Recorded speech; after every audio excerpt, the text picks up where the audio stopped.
such a happy person. Assalamualaikum warahmatullahi wabarakatuh. Perkenalkan, nama saya Putri Utami, NPM 1901012030. Di sini saya akan menyampaikan beberapa materi mengenai ulumul Quran.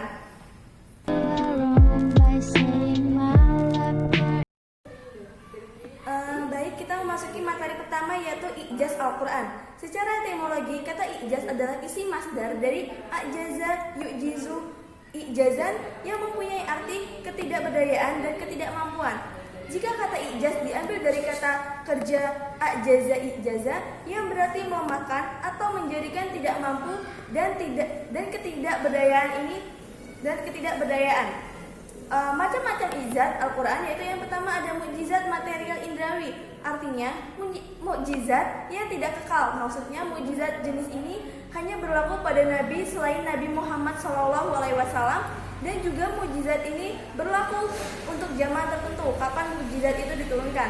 Oleh karena itu, wajar kalau sifat mukjizat tersebut tidak kekal. Secara umum dapat diambil contoh adalah mukjizat Nabi Musa alaihissalam dapat membelah lautan, mukjizat Nabi Daud alaihissalam dapat melunakkan besi, mukjizat Nabi Isa alaihissalam dapat menghidupkan orang mati, dan mukjizat Nabi Ibrahim alaihissalam tidak hangus oleh api saat dibakar, dan mukjizat-mukjizat Nabi lainnya.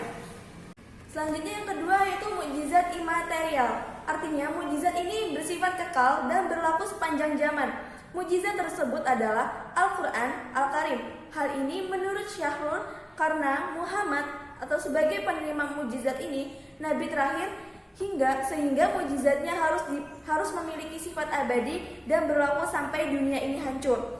Secara lebih gampang, Syahrul membedakan mukjizat Nabi Muhammad dengan nabi-nabi sebelumnya. Pertama, aspek rasionalitas kenabian Muhammad yang berupa Al-Quran dan Al-Sab'ul Al-Matsani mendahului pengetahuan indrawi, yaitu dalam bentuk mutasyabbih. Setiap zaman berubah. Konsepsi-konsepsi Al-Quran masuk ke dalam wilayah pengetahuan indrawi yang disebut sebagai takwil langsung, yaitu kesesuaian antara teks pengetahuan terhadap hal indrawi. Kedua, Al-Quran menurut hakikat wujud mutlak yang dapat dipahami secara relatif sesuai dengan latar belakang pengetahuan. Pada masa yang di dalamnya usaha pemahaman Al-Quran dilakukan. Ketiga, kemukjizatan Al-Quran bukan hanya bentuk redaksinya saja, tetapi juga kandungannya. Baik, yang selanjutnya materi kedua yaitu nasi dan mansukh. Pengertian nas secara bahasa artinya mengganti atau menukar sesuatu dengan yang lain. Sedangkan secara istilah, masa menurut ulama mutakhirin adalah sebagaimana diungkapkan Quraish Shihab, yaitu nasakh terbatas pada ketentuan hukum yang datang kemudian, membatalkan, mencabut, atau menyatakan berakhirnya pemberlakuan hukum yang terdahulu hingga ketentuan hukum yang ada ditetapkan terakhir. Ada dua pendapat ulama yang harus diperhatikan, yaitu yang pertama, nas yang secara logika bukan secara syarak. Nas dapat terjadi menurut logika, tetapi baik secara syarak apabila ada ayat secara sepintas dinilai kontradiksi tidak diselesaikan dengan jarak nas, tapi dengan jalan tasih. Yang kedua yaitu nas secara logika dan syarak sebagai alternatif dalam menghadapi ayat yang kelihatannya dimiliki kontradiksi. Maka di antara ulama ada yang mengakui adanya nas dan masuk dalam Al-Quran. Selanjutnya ialah kisos Al-Quran. Kisos artinya mengikuti atau membalas penumpahan darah dengan bentuk perbuatan yang sama. Ibnu Manzur dalam bukunya menyebutkan kisos itu suatu hukuman yang ditetapkan dengan cara mengikuti bentuk tindak pidana yang dilakukan seperti bunuh atau pelakuan dibalas dengan melukai. Mufasir Muhammad Ali Al-Sais menyatakan kisos berarti diperlakukan kepada seseorang sama dengan apa yang dilakukan. Ketika seseorang diperlakukan seperti apa yang dia lakukan, maka itu akan memberikan balasan dampak yang sama kepadanya. Adapun pandangan ulama mengenai kisos terdahulu dalam Al-Quran, yaitu Syed Qutb berpendapat bahwa kisah-kisah Al-Quran dalam segala objek, cara pemaparan dan penafsirannya tunduk dalam kepentingan agama Islam. Semua ini hampir dapat dilihat dalam keseluruhan kisah yang terdapat dalam Al-Quran. Al-Qaun berpendapat bahwa kisah-kisah para nabi dalam Al-Quran menuntut adanya analisis secara naratif untuk menunjukkan bagaimana Al-Quran membangun suatu bentuk makna baru yang mempunyai cara kerja yang khusus dalam bahasa Arab. Kisah-kisah Al-Quran secara umum dan kisah para nabi secara khusus menyuguhkan kepada pembaca susunan dan relasi aktansial yang menjadi plot dasar yang mampu menggerakkan kesadaran manusia terhadap kebenaran yang hakiki. Beberapa akademisi sudah pernah membahas tentang kisah-kisah dalam Al-Quran, antara lain Ahmad Abu Sa'ad, Abdul Al-Karim Al-Khajib, Muhammad Ahmad Khalaf Allah, Muhammad Abid Al-Jabiri, Syed Kutub, Syarif Mazairi, dan lain-lain. Kisah Nabi Musa merupakan kisah yang paling banyak dimuat dalam Al-Quran. Kisah ini termasuk dalam lebih dari 30 surat. Kisah-kisah Al-Quran menyuguhkan nilai-nilai teologis dan sekaligus nilai-nilai moralitas sosial. Nilai-nilai ini menjadi pesan yang hendak disampaikan dalam kisah Musa dalam Al-Quran. Materi selanjutnya yaitu Amsal Al-Quran. Secara bahasa, amsal adalah bentuk jamak dari kata matsal atau perumpamaan, atau misal serupa atau matsil. Kata amsal, mitsal, dan matsil adalah sama dengan syahabah, syib, dan syabih, baik lafaz maupun maknanya.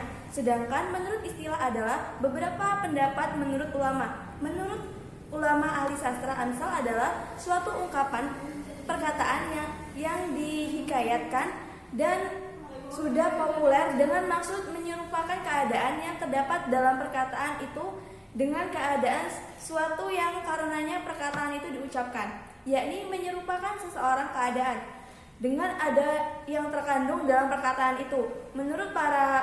Menurut ulama ahli bayan, amsal adalah majaz murakob yang alokahnya musyabbah jika penggunaannya telah populer. Selanjutnya macam-macam dari amsal dalam Al-Quran, yaitu yang pertama ada amsal musarrohah. Ialah amsal yang di dalamnya dijelaskan dengan lafaz masal atau sesuatu yang menunjukkan tasbih.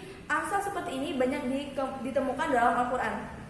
Yang kedua ada amsal kaminah, yaitu amsal yang di dalamnya tidak disebutkan dengan lafaz tamsil atau pemisalan, tetapi ia menunjukkan dengan makna yang indah, menarik, dan kepadatan redaksinya, dan mempunyai pengaruh tersendiri bila dipindahkan kepada yang serupa dengannya. Yang ketiga ada amsal mursalah, yaitu kalimat-kalimat bebas yang tidak menggunakan lafaz tasbih secara jelas.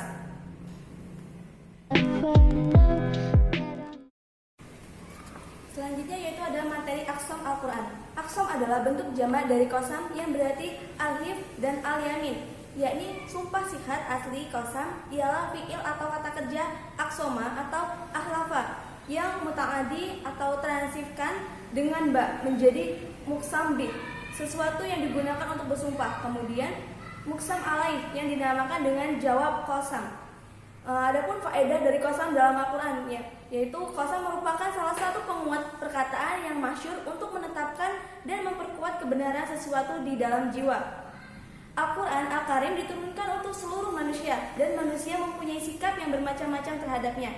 Di antaranya ada yang meragukan, ada yang mengingkari, dan ada pula yang amat memusuhi. Karena itu, dipakailah qasam dalam kalamullah guna menghilangkan keraguan, melenyapkan kesalahpahaman, dan membangun argumentasi serta menguatkan khobar dan menetapkan hukum dengan cara paling sempurna. Materi selanjutnya yaitu jadal Al-Quran. Jadal dalam arti bahasa adalah kusut, sedangkan menurut istilah berarti perdebatan dalam suatu masalah dan berargumen untuk memenangkan perdebatan atau menemui kebenaran. Dalam bahasa Indonesia, jadal dapat disamakan dengan debat. Jadal adalah saling bertukar pikiran atau pendapat dengan jalan masing-masing, berusaha berargumen dalam rangka untuk memenangkan pikiran atau pendapatnya. Dalam suatu perdebatan yang sengit, berbagai batasan pengertian tentang jadal dirumuskan para ulama. Namun pada dasarnya mengacu pada perdebatan secara usaha menunjukkan kebenaran dan membela kebenaran yang ditujunya dengan berbagai macam argumentasi. pembagian dan macam-macam jadal. Jadal Al-Quran dapat dikelompokkan ke dalam dua kategori. Yang pertama yaitu jadal yang terpuji atau al-jadal al-mamduh, adalah suatu debat yang dilandasi niat yang ikhlas dan murni dengan cara-cara yang damai untuk mencari dan menemukan kebaikan dan kebenaran. Yang kedua ada jadal yang tercela atau al-jadal al-masmum, adalah setiap debat yang menonjolkan kebatilan atau dukungan atas kebatilan itu. Jadal al-masmum ini ada yang dilakukan dalam bentuk debat tanpa landasan keilmuan. Salah satu contoh yaitu jadal jenis ini ada di dalam Quran surat Al-Hajj ayat 3 dan 8. Can't stop assuming that. Materi yang terakhir yaitu tentang Israiliyat, yaitu sesuatu yang menunjukkan pada setiap hal yang berhubungan dengan tafsir maupun hadis berupa cerita atau dongeng-dongeng kuno yang dinisbahkan pada asal riwayatnya dari sumber Yahudi, Nasrani atau lainnya. Dikatakan juga bahwa Israiliyat termasuk dongeng yang sengaja diselundupkan oleh musuh-musuh Islam ke dalam tafsir dan hadis yang sama sekali tidak ada dasarnya dalam sumber lama. Kisah atau dongeng tersebut sengaja diselundupkan dengan tujuan merusak akidah kaum muslimin. Selanjutnya ada pandangan ulama terhadap Israiliyat. Adapun pendapat ulama dibagi menjadi dua, yaitu ulama klasik dan kontemporer. Yang pertama klasik, seperti Ibnu Taimiyah. Beliau bertolak dari sudut pandang kedua, yaitu bila Israiliyat sejalan dengan ajaran Islam dapat dibenarkan oleh diriwayatkan, sedangkan Israiliyat yang tidak sejalan dengan ajaran Islam harus ditolak dan tidak boleh diriwayatkan. Dan Israiliyat yang tidak masuk, apa sih kalau diulangin lagi anjir? Ulangin sih. Yang pertama klasik, seperti Ibnu Taimiyah. Beliau bertolak dari sudut pandang kedua, yaitu bila Israiliyat sejalan dengan ajaran Islam dapat dibenarkan dan boleh diriwayatkan, sedangkan Israiliyat yang tidak sejalan dengan ajaran Islam tidak harus ditolak dan tidak boleh diriwayatkan, tidak perlu didustakan, tetapi boleh diriwayatkan dalam masalah agama. Israiliyat semacam ini tidak banyak memberikan faidah.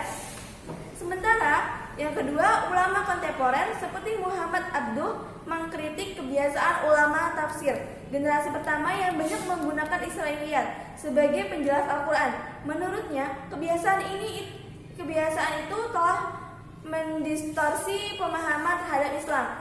Sikap